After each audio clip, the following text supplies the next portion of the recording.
Dragon Ball Sparking Zero just dropped its first trailer for the superhero DLC pack that it promised, I think, a couple of months ago, if I'm not mistaken. Now, today on King Revolt's channel, we're going to be looking at what's in the DLC pack, when the DLC pack releases, and if it's something that we should necessarily even be excited about. So, go ahead, like, comment, subscribe, do all the things, and I will send you the biggest spirit bomb I can muster. Anyway, let's get right into the video.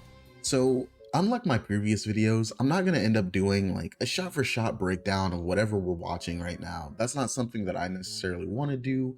I don't think that's very fun, and there are also channels that do that way better than I could ever do that. Yeah, so just from the onset, not only are we getting brand new characters, but we were promised 11 new characters in this DLC pack, and I'm pretty excited about that personally.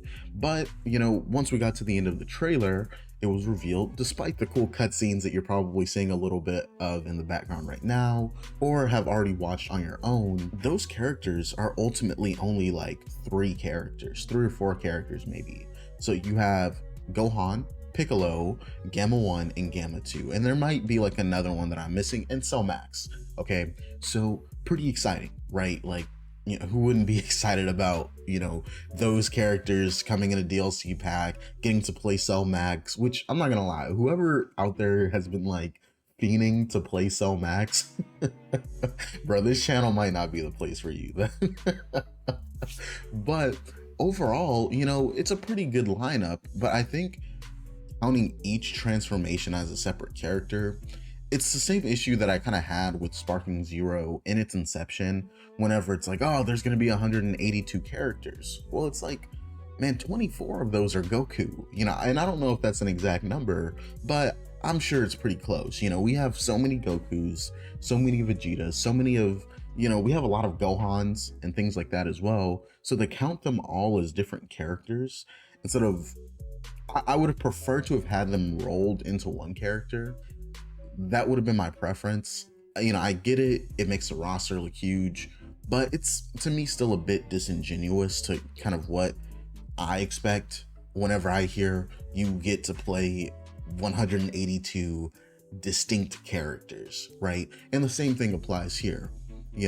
Of course, Beast Gohan and all these other characters are going to be super fun to play. I cannot wait to try my hand at ranked with Gamma 1 and Gamma 2, or and especially Piccolo. I love the idea of playing Piccolo, but what I was more excited for personally was to get some more unique characters, especially of like the lower DP scale, because I'm not gonna lie, as much as I love using Videl, or as much as I love using Hercule, I'm not gonna lie, Mr. Satan cannot be the only 1 DP character in the game. That's just not something I'm very interested in. And I'm going to go ahead and loop the video for you guys. Or actually, I'm going to stop it here because this actually shows me everything that I need to see. Mr. Satan being the only 1 DP character in the game, I get it, I understand it, and I think traditionally he has been 1 DP in like the previous games. I don't remember those games super well, to be honest with you. Correct me if I'm wrong. I know a lot of you guys have, but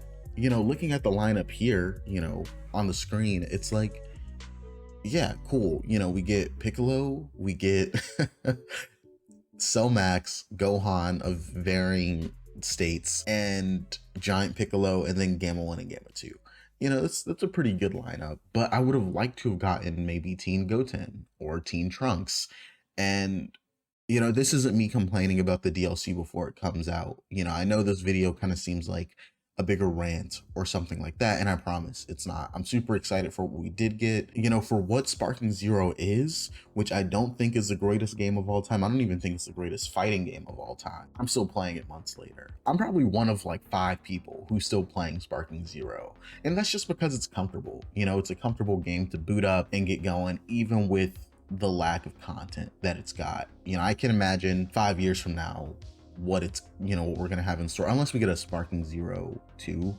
Anyway, the point being is, like, I do wish the roster was a bit more expansive with the DLC, but I understand that like each of these characters is gonna have distinct abilities, distinct play styles, so we'll just see what it looks like when it drops. I think the Piccolo costume is honestly, I think it's kind of rad. You know, I kind of hated a little bit in my reaction video to this, which I'm not going to be dropping because like I had some technical difficulties rather, but you know, I think it's pretty rad now that I'm looking at it more. And of course, now we have a couple of custom battles as well. With the release date, however, which I'm not, is that, I just realized the DLC is releasing like next Thursday or Friday or something like that. That's crazy, bro. That's actually insane. But hopefully, and this is more about like what the first season of DLC has to offer. I'm hoping that with DLC 2 and 3, you know, of course we're gonna get more focus on Daima and things like that, and that's totally fine. But I would really like to see a little bit more variety in characters. I think that's important, you know, especially as someone who still plays Sparking Zero, and I kind of know what people are saying, you know, and I know kind of what ranked is looking like on a broader scale.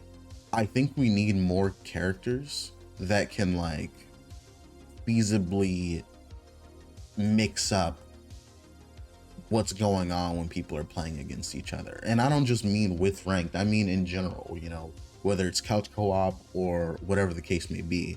To me, it seems like people are playing the same like several characters, and that's totally cool, but like I think they're playing them because they almost feel like they have to, rather than like, this is genuinely my favorite character, let me go and play like Videl or something. So yeah, ultimately, I think this trailer was a banger. You know, I think it was really good. It was well constructed and everything. There's nothing really critical I have to say as far as that goes. And I'm trying not to be critical overall. It's just that like, I know that Sparking Zero can offer a lot. And I think that Sparking Zero hasn't really gotten a good chance to like show everything that it's capable of with the systems that it has. And I'm excited to see that. Like, I really want to see what Sparking Zero can be, you know, a couple years down the line. But right now, as far as things go, with this first DLC that was announced, we'll just have to see how it does. You know, hopefully it's not a dud, but only time will tell, you know. That's really all I have to say about it. If you guys enjoyed the video, like I said earlier, do all the things, and I will catch you guys in the next one. Peace.